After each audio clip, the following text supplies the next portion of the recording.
Gelagat Nagita Slavina disorot saat ditanya soal Ayu Ting Ting.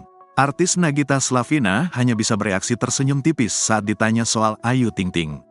Diketahui, Nagita Slavina dan Ayu Ting Ting keduanya merupakan teman dekat.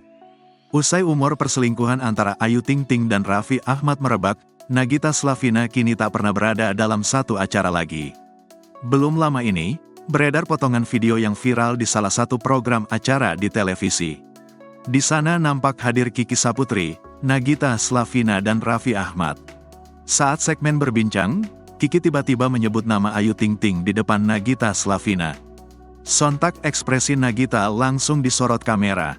Terlebih, Raffi hanya bisa menunduk dan tak menghiraukan pertanyaan dari sang komika itu. "Aku mau tanya, tapi jangan tersinggung ya. Janji jangan marah," ujar Kiki Saputri. Mendengar permintaan tersebut, ibu dua anak ini memberi anggukan. "Memang benar ya, kata orang, aku mirip Ayu Ting Ting," tanya Kiki. Ekspresi Nagita mendengar pertanyaan itu sempat kaget, lalu dirinya hanya tersenyum tipis.